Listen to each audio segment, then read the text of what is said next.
안녕하세요. 네, 반갑습니다. 저희가 이제 지금까지 반 일단 왔고요. 내용적으로 시간적으로도 반이 왔고 내용적으로도 보시면은 뭐 반 정도 하긴 했는데 실무적으로 보다 보면은 이제 사실 개시 결정 이후에 하는 업무들이 훨씬 더 많을 겁니다. 여러분께서 이제 해야 될 업무들은 훨씬 더 많긴 하는데요.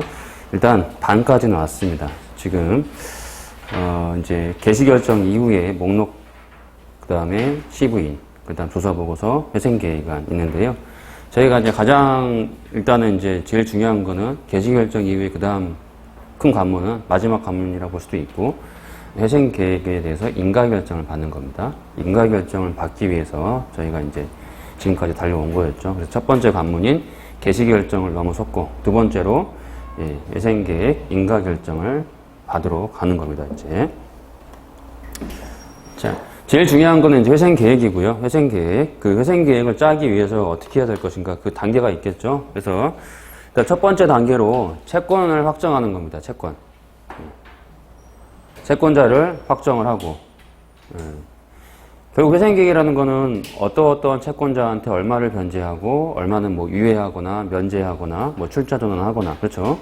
이렇게 계획을 세우는 것이거든요. 즉 변제 계획을 세우는 것이 가장 큰데 회생계획에서는 권리 변경과 변제 계획이 가장 큰 부분을 차지하는데 권리 변경 변제를 하기 위해서는 누구한테 이제 변제를 해야 될지 정해져야 되잖아요. 그러면 이제 누구한테 줄 것인가? 채권자를 정하는 게 첫 번째라는 거죠. 그 채권자를 확정하는 과정이 이제 지금부터 하는 채권자 목록 제출, 그다음에 채권 신고, 채권자들의 채권 신고하고 그다음에 마지막으로 시부인 절차. 또 시부인 절차에서 마지막으로 확정되는 것도 있지만은 또 확정되지 않는 것도 있겠죠. 부인을 했는데 상대방이 조사확정 재판을 신청하거나 또 소송을 수기하거나 이제 이런 것들이 있을 수가 있어요. 그래서 이제 채권의 변동이 생길 수가 있고, 그래서 그런 재판 등을 통해서 최종적으로 확정이 될 수도 있습니다. 또는 뭐 이의 처리를 한다거나 이런 식으로 해서 채권이 확정되는 겁니다. 그래서 채권을 확정하는 절차가 첫 번째라는 거죠. 근데 그 채권에는 어떤 종류가 있느냐? 저번에 이제 저희가 봤었죠. 저번 시간에 회생담보권에 대해서 봤었고, 회생채권, 그 다음에 공익채권. 또 회생채권에서는 넓은 의미의 회생채권 안에 포함되는 것으로 조세 등 채권에 대해서 말씀을 드렸었고, 그래서 담보권과 회생채권, 공익채권, 또 조세채권, 이런 것들을 범위를 이제 금액을 채권자를 확정하는 절차를 거쳐야 된다라는 겁니다. 첫 번째가 채권자 목록이다라는 거죠. 혹시 뭐 지금까지 뭐 개시결정 그리고 저희가 개시 신청서부터 작성해서 포괄적 금지명령 보전 처분, 그다음에 개시 신청, 그다음에 신문사항, 그리고 개시결정 봤었고 개시결정으로 인한 법률 효과 봤었는데 지금까지 혹시 뭐 궁금하신 사항 있으셨나요? 네.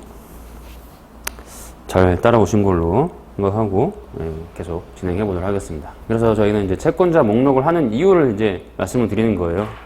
그냥 기계적으로 뭐 따라가는 것보다는 이 목적이 무엇이냐라는 걸 말씀드리려고 하는 거예요. 채권자를 확정해야 되겠죠. 채권자를 확정해 담보권자와 회생채권자, 공익채권, 조세채권 등을 확정을 해야지 되고 그에 따라서 권리 변경이나 변제 방법 등이 달라질 수 있기 때문에 그렇습니다. 채권자마다.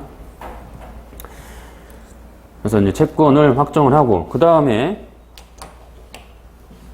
지금 채권을 확정하는 절차로서 목록이라는 거를 작성해서 제출했고, 그 다음에, 이건 누가 하는 거예요? 관리인이 하는 거예요, 관리인이. 그 다음에 채권자들이 채권 신고를 합니다. 채권 신고. 누가 하죠? 채권자가 하죠. 그 다음에 다시 관리인이 이제 조사를 해서 시부인을 하는 거예요.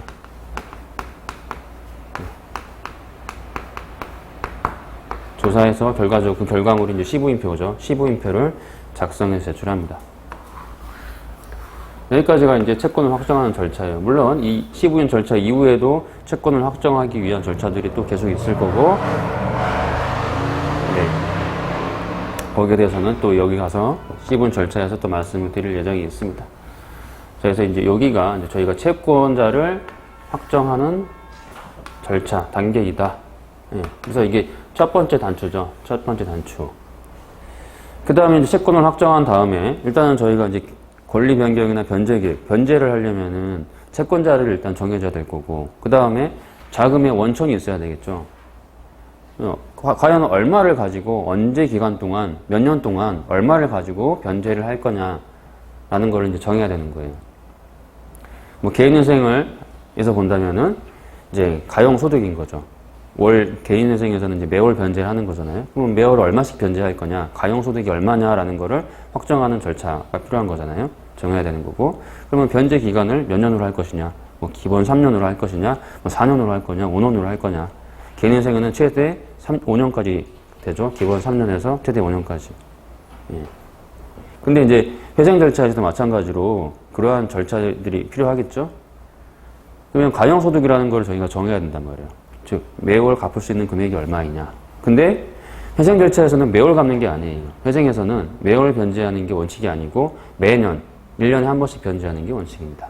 그리고 두 번째는 기간이 또 달라요. 기간이 10년이에요. 10년. 물론 더 짧을 수도 있어요.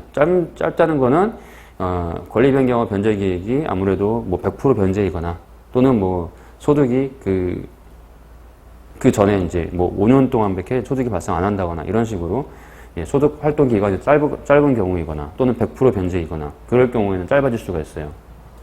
그래서 원칙적으로는 10년이다 라고 보시면 되고요. 변제 기간은 10년. 변제하는 이제 그 기간은 이제 매월이 아니라 1년에 한 번씩. 물론 뭐 분기별로 한 번씩 하거나 경우에 따라서는 월별 변제를 한다라고 계획을 짤 수도 있어요. 안 되는 건 아닌데 예, 가능은 합니다. 그렇지만 그렇게 짜는 경우는 거의 본 적은 없어요. 그래서 뭐 분기별로 뭐 이자를 주겠다 뭐 이런 식으로 이제 짜기도 합니다. 근데 통상적으로는 1년마다 매년 말에 지급하는 걸로 계획을 짠다는 거예요.